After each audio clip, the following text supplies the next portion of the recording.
The Zimbabwe Peace Project is an organization that was founded in the year 2000 as a result of a lot of violence that was happening at the time.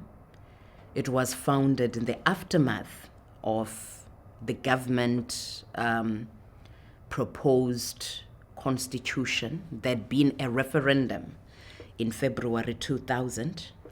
And I think it was the first event in which Zimbabweans said no to anything that had been proposed by the Zanu-PF government.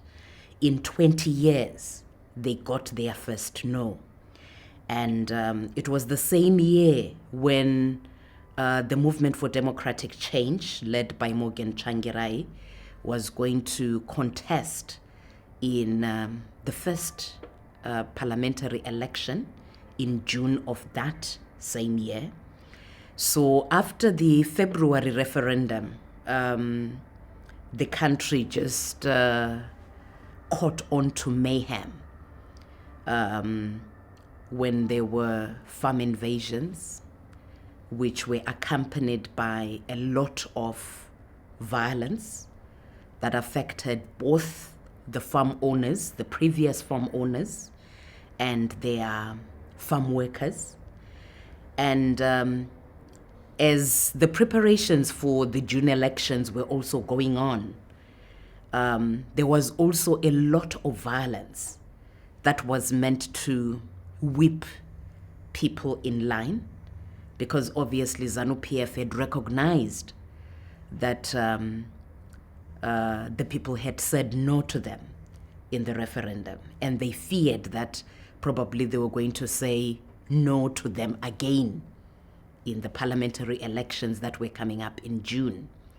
And so because of that violence, a group of faith-based and human rights organizations came together, and they decided on establishing the Zimbabwe Peace Project as a vehicle that would bring information that is related to political violence, in the sense that it would operate through a network of monitors throughout the country who would be resident in the constituencies for which they monitor and document. And that meant that all the constituencies in the country, be they urban or rural, would actually have eyes and ears on the ground in terms of people who would be able to bring in information that was related to political violence.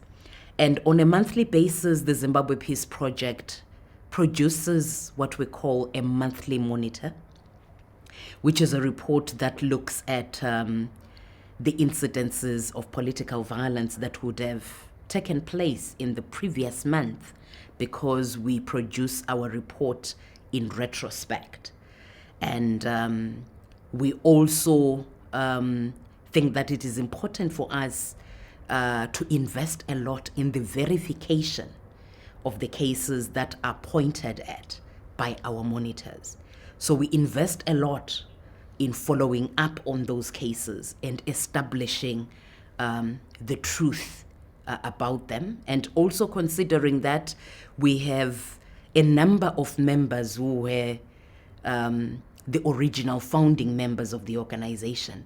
We also get in touch with them in terms of triangulating our information when we get any information within the organization. And I think we have also diversified a little bit in terms of our report, because now we also monitor and document around the distribution of food.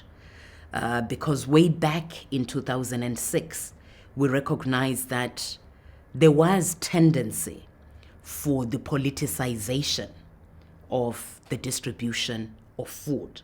And when people get to a special event like an election, citizens are forced to vote with their tummies, so as to ensure that they have a guarantee of the security of food. And this is regardless of the fact that the president is on record as saying that no citizen of Zimbabwe will go hungry simply because they belong to a particular political party. But I think as an organization, from time to time, we have recognized that when people are not politically correct, they are discriminated against in terms of getting food.